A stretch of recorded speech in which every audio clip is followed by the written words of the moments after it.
stuff and you send it back. Another thing that happens, a lot of people in certain districts, this is historically, a lot of people in certain districts don't ever get their ballot. They keep calling, where's my vote, where's my ballot? Then election day passes and they forget about it. And that can happen in the thousands. I'm not saying it does, but it can, it probably has. Just to follow up on that, sir, are you concerned about the message that you're sending of saying you may withhold funding from Michigan when it's also going through these issues with the water? No, I'm not. I'm not concerned at all. We're going to help Michigan. Michigan is a great state. I've gotten tremendous business to go to Michigan. Michigan's one of the reasons I ran. I was honored in Michigan long before I thought about. I was honored as the Man of the Year in Michigan at a big event, and I got up and I remember so well. I spoke probably 5, 6 years before I even thought about running for president, and I got up and I spoke. And I said, why are you allowing them to steal your car business? You know, we lost 32% of our car business to Mexico, and a lot of it came out of Michigan. And I said, why did you allow that to happen? And I posed many questions to Michigan that night. I think it made it quite an impression. And now we have those same car factories that are coming back, except in a brand newer and bigger form. So I think we're going to do very well in Michigan. I guess we just got a poll that's very good right here. A very good poll about how we're doing in Michigan and other swing states and just generally in the election. But I won't show you. I'm sure you can get it. I won't flip this over. Everyone is saying, could you flip it over? But no, I think we're doing very well in Michigan. Very great place. And I'll be there tomorrow. And I guess it's tomorrow, but I'll be there tomorrow, the Ford plant. And I'm maybe going to do the double stop, or I'll go back on the dams. But we have to take care of that problem. Mr. President, with 4% of the world's population and 30% of the outbreak, what would you have done differently facing this crisis? Well, nothing. If you take New York and New Jersey, which were very hard hit, we were very, very low. And in terms of morbidity and in terms of, you look at the death, relatively speaking, we're at the lowest level along with Germany. And Germany, us, there could have been some smaller countries too, perhaps. I'd like to ask you maybe about that, if I could, Deborah. We've done, amazing well. I think the biggest thing we did is stopping the inflow from China into our country, and Deborah was a big supporter of that. I mean, in terms of how important it turned out to be, and so was Tony Fauci. They were very, very. Tony said we saved thousands and thousands of lives. That was a great decision that was made, and that was made very early. Please, Deborah. Yeah, I think it's always confusing, and particularly confusing to the American people when we don't emphasize the size of our country. We're the third largest country in the world.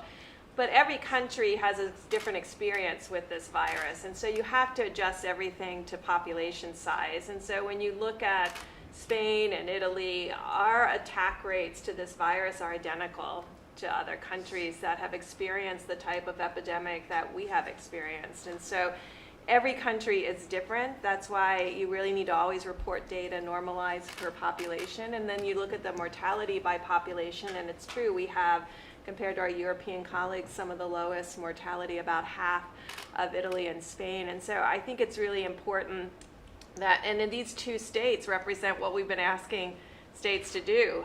In Kansas, they found 50% of their clusters were in specific meatpacking, nursing homes. They identified their clusters, they found their clusters, they took care of those clusters, and that was 50% of all of their cases. In Arkansas, 80% of the Arkansas individuals have recovered with less than a 2% mortality. And so it's really important. We're a big country, but each state is different. But as a country, we're different than other countries around the world. We'll be asking questions later about, why were certain countries completely spared? And I think that's always a question that we have. Epidemiology is like that. But if your country has never had significant infections, you can't compare it to a global number. There's multiple countries in Africa where there's really almost no outbreak, and then South Africa has a very different outbreak. So each of these outbreaks are different, and that's why it has to be really granular to understand it and to respond to it. And you can see these two states have done exactly what we asked them to do. Find cases, contact trace, contain outbreaks, and ensure that their citizens do as well as possible, and that's what these states illustrate. And just to finish your question, though, I mean, so we're in that category along with Germany as the lowest, and I think that's it's a great honor, and that's including New York and New Jersey, which have had they had a very high number. So if you include New York, New Jersey, do everything. If you don't include New York and New Jersey, we're just about in a class by ourselves. Now, with all of, well, China, you tell me about it. Do you think they're right numbers? Do you think China's giving the right number? I don't think so. I don't think so. Take a look at the numbers. They gave numbers that were so low. I mean, I saw more problem on television than they were reporting, just by looking at a picture. So I'm not including China in any numbers because those numbers weren't correct, obviously. That's been easily shown and easily proven. But no, our people have done a fantastic job. Deborah, I always talk about the fact that our testing is so far advanced that we're close to 14 million in testing. 14 million. And would you say China's at, not China, if you would say Germany would be at maybe 3 or 4? Yeah, I can 3? tell you so right And now. South Korea's at a number. You tell us what that number is. Well, we've been way ahead of South Korea for a long time. Way ahead of everybody. Germany's done 3 million tests, Italy 3 million tests, UK about 2.7 million, Spain 3 million. And I think to us, it's not just the number of tests, it's how those tests are utilized. Quality. And I think in both of these states, you can see they focused testing where they knew the outbreaks were, and now they're proactively testing in nursing homes where they think the outbreaks could go next, and finding the asymptomatic cases. I think we've only learned in the last couple of months how many asymptomatic cases there are.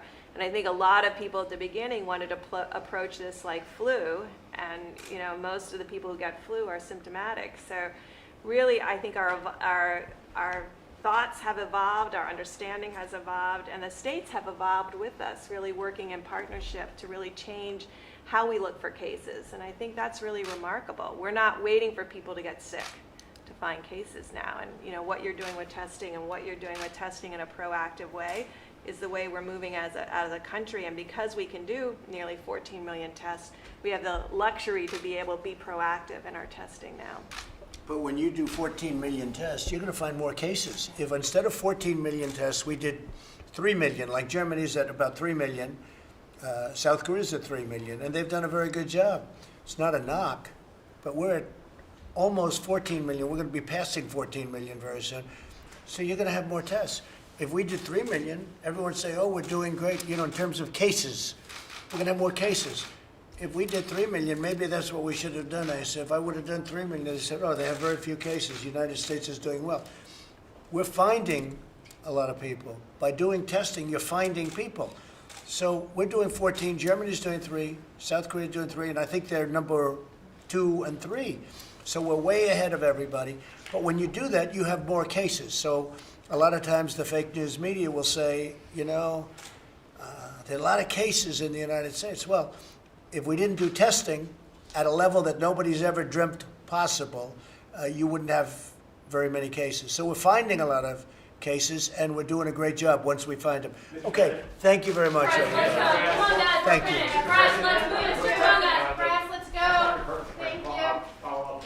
How does it compare on a per capita basis? Obviously, the United States is much larger than a lot of these European countries. Yeah. How does our testing compare per capita? Sure. to the- Do you want to do that, Deborah? Per Yeah, capita. our testing now, we're almost up to 4%. So some of the European countries are at 4 to 5%. And I think our goal is to ensure that we can find the asymptomatics. And I think that's really our focus right now, working with every state to really help them identify where these clusters came from historically, and then proactively going for those clusters, identifying them early, and finding the asymptomatic individuals before. And no one's intending to spread the virus. I always want to be very clear about that. Asymptomatic people don't know they're infected, and so together we're really working to find them. And I think it's a unique challenge, and I think together we're really making progress. And when you say per capita, there's many per capitas. It's like per capita relative to what? But you can look at just about any category, and we're really at the top, meaning positive on a per capita basis too. They've done a great job. Please, I heard Caitlin. yesterday at the Republican lunch that you were complaining about the CDC and delayed rollout of testing. Do you No, think that, I wasn't I don't know who gave you that, it's fake news. do you think Robert Redfield is doing a good job leading Yeah, the I do, CDC? I do. It's fake news, Caitlin, fake news. Therefore, you can report it You on didn't- CNN. You didn't complain. It's perfect for CNN. You didn't complain about the CDC. No, not at all. Do you No, think they no, did a no, good job no. with testing